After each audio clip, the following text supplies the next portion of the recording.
আসসালামু আলাইকুম রহমতুল্লাহি ওবরাকাতু। এই ভিডিওটা যারা দেখছেন একটু থামুন। আমি এখানে যে কথাটা বলবো এই কথাটা আপনার কোনো না কোনোভাবে কাজে লাগবে। যদি আপনার পরিবারের কেউ এরকম হয়ে থাকে যে সে মাদ্রাসায় পড়ে, কওমি মাদ্রাসা হোক কিংবা আলিয়া মাদ্রাসা হোক, আপনি খোঁজ নেবেন যে সে আসলে কি পড়ছে, কতটুকু পড়ছে। মেইনলি আমরা যেহেতু আরবি ভাষা নিয়ে কাজ করি, আরবি ভাষার দক্ষতাটা আমরা যাচাই করতে বলি। কেন যাচাই করতে বলি? দেখা যায় যে একটা ছেলে 10 বছর 12 বছর পড়াশোনা শেষ করে ফেলেছে, কিন্তু আরবির মৌলিক যে ধারণা সেটা পর্যন্ত নাই।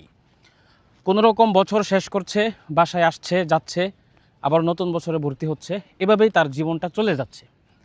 আপনি একটা কাজ করতে পারেন, আপনি যদি দায়িত্বশীল কোনো অভিভাবক হন, বাবা হতে পারেন, চাচা হতে পারেন, মামা হতে পারেন, তাহলে তাকে কোনো একজন আরবি ভাষায় দক্ষ ব্যক্তির তত্ত্বাবধানে নিয়ে যাবেন কিছু কমন প্রশ্ন করার জন্য। দেখবেন সে যদি সেই প্রশ্নগুলো বা আরবি দক্ষতা যাচাই যেভাবে করা হয় সেভাবে যাচাই করার পর উত্তীর্ণ হয় তাহলে তো আলহামদুলিল্লাহ।